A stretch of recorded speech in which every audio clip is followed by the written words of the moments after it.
আমার 100 রিয়ামণি এরকম আসবে। তো বিয়ে করা তো অপরাধ হয়ে যায়, মনে করেন অন্যায় করে। কারণ অপরাধ কোন যায় জানেন? বইয়ের কথা শুনলে আপনি অপরাধী হবেন না। আপনারা জানেন, আপনারা সবাই জানেন গতকাল আমার বাবা মারা যায়। মারা যাওয়ার পরে কালকে জানাজা সম্পন্ন হয়েছে। এই জানাজার সম্পূর্ণ হওয়ার মধ্যে কালকে সারাদিন আমি আমার বাবার মনে করেন জানাজা নিয়ে ব্যস্ত থাকার মধ্যে সারাদিন খালি নিউজ দেখতেছে হিরো আলম রিয়ামণিকে বয়কট বয়কট এই বিষয়ে প্রচুর মনে করেন নিউজ দেখতেছে আমি। এবং তারই পরিপ্রেক্ষিতে রিয়ামণি রাত্রেবেলা সে লাইভ জাগো নিউজে একটা ইন্টারভিউ দিয়েছে এবং মনে করেন স্যার পেজে লাইভে আমার বিরুদ্ধে কিছু কথা তুলে ধরেছে। যেমন তিনি বলেছে যে হিরো আলমের বাবাকে আমি তার পাশে ছিলাম না, হিরো আলম মিথ্যে কথা বলেছে। সম্পূর্ণ এটা আমি নাকি মিথ্যে কথা, সে আমি না, রিয়ামণি মিথ্যে কথা বলেছে। কেমন করে মিথ্যে কথা বলেছে? যখন আমার বাবা রমজান মাসে সে এখানে ছিল, সরকার করে যেদিন আমি ঢাকায় নিয়ে যাবো, আমি ঢাকা হসপিটালে নিয়ে যাবো, সেই দিনে ঢাকা বগুড়া জিয়া রহমান মেডিকেল কলেজে সেদিন সে হসপিটালে কিছু ছবি তুলে সেই দিন থেকে কিন্তু আমরা একদিন ঢাকায় নিয়ে যাই। নিয়ে যাওয়ার পর ঢাকায় এখান থেকে ডাইরেক্ট আমরা হসপিটালে নিয়ে যাই। নিয়ে যাওয়ার পরে সেখানে হসপিটালে সেই দিন ভর্তি নেয় না, পরের দিনে ভর্তি নিয়েছে। প্রথম দিনে ভর্তি নেয়নি, তারপরে বাসায় নিয়ে যায়, পরের দিন আমরা ভর্তি করি। ভর্তি করার পরে রিয়ামণি একদিনে 2 দিন আসছিল, তারপরে আমি বলি সে আসেনি। তো আসেনি দীর্ঘ 32 দিন আমি হসপিটালে। আমার বাবা আইসিতে ছিল যখন, সে তখন বলছে, সে আরেকটা কথা বলছে, আমি হিরো আলম যে মিউজিকে গানের ভিডিওর কথা বলতেছে, এই ভিডিওগুলো অনেক আগেকার। আপনারা 14, 15, 13, 10 এরকম তারিখগুলো ফলো করবেন তার পেজে, এবং মনে করেন হলে যে আরেকটা যে পেজে মনে করে সে ভিডিওগুলো করেছে সেই পেজে আপনারা দেখবেন যে সে আমার বাবা যখন আইসিতে ছিল সেই টাইমে সে মিউজিক ভিডিওগুলো করছে। এবং মিউজিক ভিডিও সে যেহেতু আমার বউ স্ত্রী, সে আমার বিনা পারমিশনে অন্য ছেলের সাথে মিউজিক ভিডিও কীভাবে সে ভিডিও করে সেটা আপনারা তার থেকে শুনিন তো, কার পারমিশনে সে মিউজিক ভিডিও করছে। এবং আমার বাবা যেদিন মারা যায় তার স্টোরিতে আমার বাবার মৃত্যুর খবর না দেখে সে নাচের গানের ছবি সে মনে করেন স্টোরিতে দিয়ে রাখছিল, আপনার ভিডিওগুলো দেখবেন। এবং সে বলেছে আরেকটা কথা বলেছে, হিরো আলম মানসিক রোগী হয়ে গেছে, আমি নাকি মানসিক রোগী হয়ে গেছে, উল্টোপাল্টা বলতেছি। এবং আরেকটা কথা বলেছে সে যে হিরো আলম সে আমি বার কি, তো রিয়ামণির সাথে আমার পরিচয় বারে থাকে, সে বারে নাচ গান করতেছিল, তাকে আমি ফেসবুকে থেকে নক করে সেখান থেকে পরিচয়। রিয়ামণি মায়ামণি তারা 2 জন বারে যায়, বারে ডান্স করে। এই কথা আমি বলছি, আমি বারকে আমি নিজেও বারকে আমি বুঝিই না, 3 দিনে বার কি সে কথা বলে।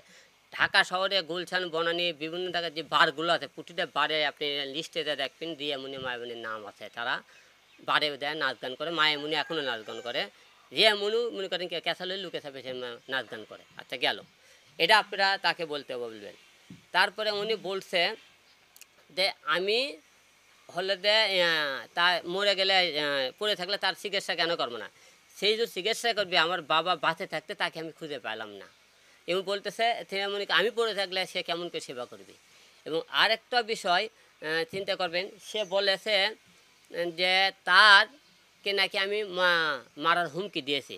আমার বাবা মারা গেল, আমি বাবাকে আমার ব্যস্ত, তার ভাই এখন ফোন দিয়েছে যেদিন মারা যায় যে তাওই বলে মারা গেছে, সে কথা বলছে। তো মারা গেছে তোরা সেই খবর শুনে আমাকে ফোন দিছিস, 1 মাস ধরে পড়ে থাকলেও তোরা আসলি না।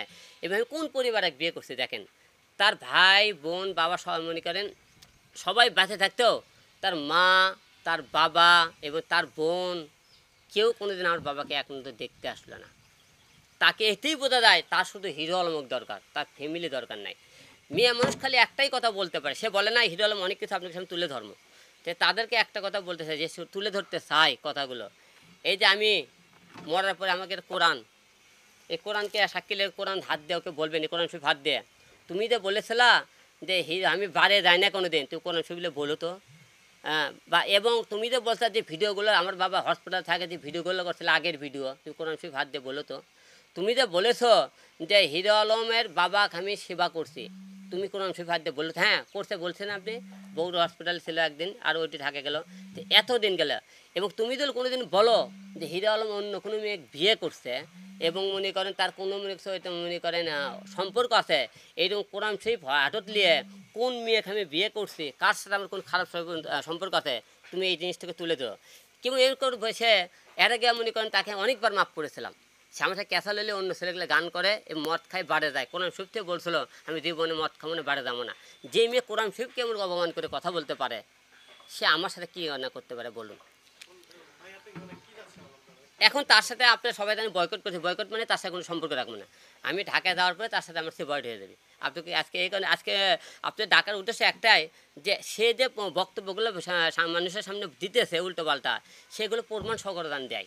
প্রমাণ ছাড়া কোনো বক্তব্য যেন আমার বিরুদ্ধে সে না দেয়। আমি যেরকম বলছি প্রমাণ আছে, এই শব্দগুলো আপনার সাথে নেবেন।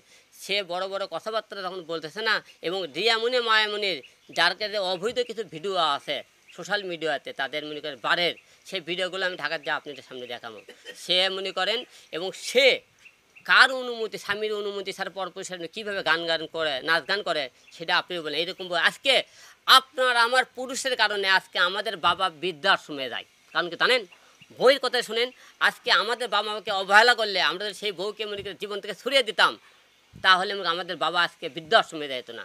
আজকে বৃদ্ধাশ্রমে আমাদের বাবা একটা কারণে যায়, আমরা বইয়ের গোলাম হয়ে চলি।